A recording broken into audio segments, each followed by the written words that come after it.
Studio आं सन्दना इस्लारि दक्षिण बाक्सा दखरा दुलाराय बर' फरायसा आफादनि खुंगा 22थि बोसोरारि जथुम्माया दिनैनिफ्राय साननैनि मेहेरगोनां हाबाफारिजों जागायबाय। बाक्सा जिल्लानि बेन्दोङाव थानाय दक्षिण बाक्सा दखरा दुलाराय बर' फरायसा आफादनि खुंगा 22थि बोसोरारि जथुम्माया रौनायस्रि गेवलां फोथार कारिमुरियाव 11 आरो 12 जानुवारि खालाराव साननैनि हाबाफारिजों खुंफुंनाय हाबाफारिया सोलिगासिनो दङ। दिनै गिबि सानाव बिथांमोनहा खारनाय बादायलायनाय, खन्थाइ आवरायनाय, हरखाब बुंनाय, सोंगाब सोंनाय बादायलायनाय आरो मोनाबिलिनि 6 रिंगानिफ्राय हारिमुआरि बादायलायनाय हाबाफारिखौ लानाय जादों। 12 खालार एबा गाबोन फुंनि 4:30 रिंगायाव माराथन खारनाय, 7:30 रिंगायाव मुंख्लंफोरनो मान बावनाय, फुंबिलिनि 9 रिंगायाव लाइमोनफोरखौ लानानै बर' माहारि दानायाव आथिखालनि लाइमोनफोरनि बिफाव बे आयदाखौ लानानै सावरायगोन। लोगोसे 1 रिंगानिफ्राय महत बर'नि आफाद दैदेननायाव गेवलां मेल जथुम्माया जागायगोन आरो बे गेवलां मेलाव गाहाय आलासि महरै बाहागो लाफैगोन मुस्रि खनीन्द्र बसुमतारी, नेहाथारि दुलाराय बर' फरायसा आफाद आरो थांखि जानाय बुंथिगिरि महरै मुस्रि बिनन्द स्वर्गियारि आरो 2021 मायथाइनि हादोरारि फोरोंगिरि बान्था मोनगिरि बिथांमोनहा बाहागो लागोन। लोगोसे जर'खा आलासि आरो माननि आलासि महरै गोबां सानसुमै, मेलेमजिबि, फोरोंगिरि, समाज सिबियारि बिथांमोनहाबो बाहागो लाफैगोन। मुसलपुरनिफ्राय दिबाजुरां गयारिनि खौरां। बाक्सा दखरा दुलाराय बर' फरायसा आफादनि 22थि बोसोरारि जथुम्मा। बे जथुम्माखौ जोङो जोंनि दखरानि बेन्दोङाव थानाय कारिमुरा गामिनि रौनायस्रि गेवलां फोथाराव खुंफुंनो लादों। बेयाव जोङो साननैनि मेहेरगोनां हाबाफारिजों खुंफुंनो लादों। बे हाबाफारिखौ बेयो 11 आरो 12 जानुवारियाव जागायबाय दिनैनिफ्राय। बेयाव जोङो गिबि सानखालिनि हाबाफारि हिसाबै फुङाव जोंनि माखासे हाबाफारिफोर जेरै बेखेवनाय हाबाफारि लादों जोङो, गेट बेखेवनाय, पेन्डेल बेखेवनाय, जौसां बेखेवनाय। बेनि अनगायैबो दखरा आफाद हिसाबै जों फुंबिलिनि 9 बाजियाव जोङो खेला दुला गेलेनाय जेरै खारनाय, बारनाय, लं जाम्प, हाइ जाम्प बिदिखौ लाफानानै गेलेनाय मोनसे आयदा लादों। बेनिफ्राय बेनि आधा घन्टासो उनावनो 9:30 रिंगायाव जोंनि जौसाङाव जोङो थुनलाइयारि बादायनाय, बाथ्रा दान्थेनाय बादायलायनाय, हरखाब बादायलायनायखौ लानानै जोङो जौसाङाव हाबाफारि लादों, थुनलाइयारि हाबाफारि। बेनि अनगायैबो जोंनि मोनाबिलिनि दा 5:30 रिंगायाव मुंख्लंफोरखौ गोसोखांनानै आलारि बाथि फोजोंनाय हाबाफारि लादों। बेनि उनाव थान्दै जथुम लादों। जोङो गासै 68 सुपाफोरखौ लानानै दखराया जोंनि जे थान्दै जथुमा बेखौ लानाय जादों। बेनि गेजेरजों जोंनि दखरानि जे गोदान बडि बेखौ दाफुंनानै लानाय जागोन। बेनिफ्राय गाबोन फुंनि 9 रिंगायाव जोङो लाइमोनफोरखौ लानानै लाइमोनफोरनि जथुम, बेयाव बर' माहारि आरो इयुन आरो बेखौ लानानै जोंनि बर' लाइमोनफोरा जे बेनि सायाव जे सांग्रांथि बा बे बर' माहारि बाद दानायाव बिथांमोना बेसेबां सांग्रां, बे आयदाखौ लानानै जोङो फुंनि समाव मोनसे जथुम लादों। बेनि उनाव 12 बाजियाव गेवलां मेल। बे गेवलां मेलाव गाहाय आलासि महरै नुजाथिफैगोन मिरु दुलाराय बर' फरायसा आफादनि गाहाय नेहाथारि मानगोनां खनीन्द्र बसुमतारी सार। लोगोसे जों लिंबावदों थांखि जानाय बुंथिगिरि आलासि महरै फोरोंगिरि बान्था मोननो हानाय मानगोनां बिनन्द सार।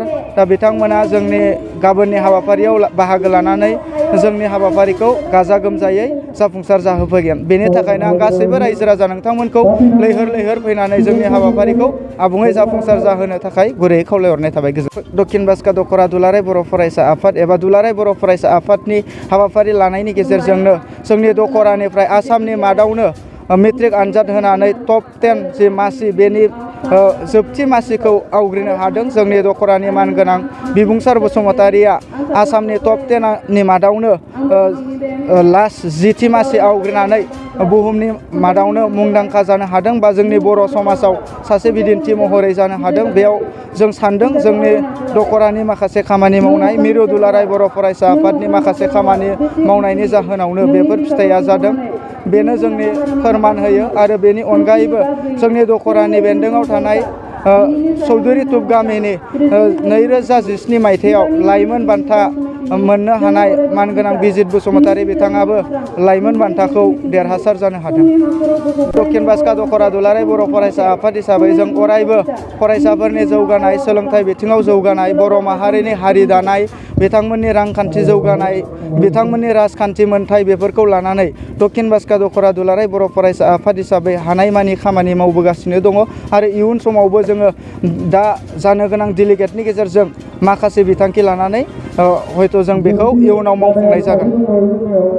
गोबां माने आयदायाव जोङो माने बिफानाव जोङो माने आफाद दानो हानाय जादों जेनेबा जानायनिफ्राय लानानै ओमफ्राय साब कमिटि गोबां दादों दा बिसोरनिफ्राय जोङो गोबां हेल्प मोनदों आरो जोंनि माने कालेकसन जिखिनि माने फाइनान्सियेलि माने दङमोन बिसोरो गोबां माने खस्थ' जानांगौ जादों जों जिखिनि फैसा लाबोनांगौमोन बेखिनि फैसाखौ जोङो गोबां माने खस्थ'नि गेजेरजों एसे बुथुमदों दा साक्सेस खालामनो हागोन होनना जों भाबिदों साक्सेस जागोन होनना भाबिदों बे आफाद माने खुंनायाव जेबो माबा थाहैनाय नङा। हाय बर' फरायसाफोरनि थाखाय गियान स्रोतआ मोनसे गोजोनथाव सोलोंथाइनि राहा लानानै फैदों। नोंथांमोना गियान स्रोतनि राहाजोंनो लानो हागोन न'आव थानानै डिजिटेल मुगाजों डिजिटेल सोलोंथाइ। गियान स्रोतनि गेजेरजों नोंथांमोनहा बर' आयदानि मोनफ्रोमबो आयदाखौनो गोरलैयै मबाइल लेपटपनि गेजेरजों गियान स्रोत एपनि गेजेरजों सोलोंथाइ लानो हासिगोन। गियान स्रोतआ नोंथांनि सोलोंनायनि थाखाय जायखिजाया समावनो नोंखौ सोलोंनायाव मदद होगोन। डिजिटेल मुगानि गोदान सोलोंथाइ आदबाव रावनि सायाव जेबो जिंगासिनांगौ गैलिया। गियान स्रोतआ 9 आरो 10 थाखोनि फरायसाफोरा गावनि बिमानि राव बर' बिजोंजों लोगोसे गुबुन गुबुन रावफोरावबो सोलोंग्रोनो हासिगोन। गियान स्रोतआव फोरोंगिरिफोरा फरायसाफोरनि बुजिनायाव गोरलै जानायनि थाखाय ग्राफिक्स एनिमेशन आरो मोगथाङारि गोबां बिदिन्थि लानानै बुजायनाय जागोन। आरो नोंथांनि ओनसोलाव इन्टारनेट गैया नामा? जानो हागौ नोंथांनि जायगायाव इन्टारनेटनि सुबिदाया मोजां नङा। अब्लाबो जिंगासिनांगौ गैयाजासे डिजिटेल बिजोंनि सोलोंनायाव नोंथांनि मबाइल आरो लेपटपावनो सोलिबाय थागोन। गियान स्रोतआ बयनिबो थाखाय गुन गोनां सोलोंथाइ लानायाव गोरलै खालामदों जोबोद खम बेसेनावनो गुन गोनां सोलोंथाइखौ। आथिखालसिमाव गियान स्रोतआव मोननो हानाय आयदाफोरानो जादों फारियै सानखान्थि, रांखान्थि, राजखान्थि, भुमखौरां, जारिमिन, मुवा बिगियान, रासायनारि बिगियान, जिबारि बिगियान, बिमा राव आरो इंराजि। गियान स्रोत एपखौ गुगल प्ले स्ट'राव मोननो हागोन। नोंथांमोना डेम' एपखौ डाउनल'ड खालामनानै गावनि रावजों सोलोंनायनि मोनसे गोदान खाबुनि मोन्दांथिखौ लानो नाजा। बेयो मोनसे अफलाइन एप आरो गासैबो फराफारिखौ मेम'रि कार्डनि मददनि गेजेरजों मोननो हागोन। दानिया बे ई-लार्निं आदबाव मा थागोन बेखौ मिथिनो थाखाय नोंथांमोना www.gyan.in आव डेम' भिडिअफोरखौ डाउनल'ड खालामनानै नायदो। गियान स्रोतआ फरायसाफोरनि रोंगौथि जौगानायनि थाखाय मोनसे थार लोगो। नोंथांनि गथ'फोरनावबो रोंगौथि दं नाथाय सोलोंनायनि मोनसे थार लोगोनि गोनांथि दं। बेनिखायनो गियान स्रोतआ जाबाय नोंथांनि थार लोगो। सोलोंथाइ दं जेराव गियान स्रोत जोंनि आसाया दं जेराव। The World Tiger Resort in Manas has been opened for you. You can get many facilities in this resort like luxury accommodation, individual cottage, multi-cuisine restaurant, gypsy safari, elephant safari, river rafting, picnic facility, etc. To know more, you can contact this number 9101654758 9435011449 8473961382 8822935994। नोंथांमोननि थाखाय गोजोनथाव खौरां। बारेंगाबारि मानासाव बेखेवनानै होबाय समायना दा wild tiger resort. बे रेजर्टआव नोंथांमोनहा गोबां सुबिदा मोननो हागोन जेरै luxury accommodation, individual cottage, multi cuisine restaurant, gypsy safari, elephant safari, river rafting, picnic facility बायदि बायदि।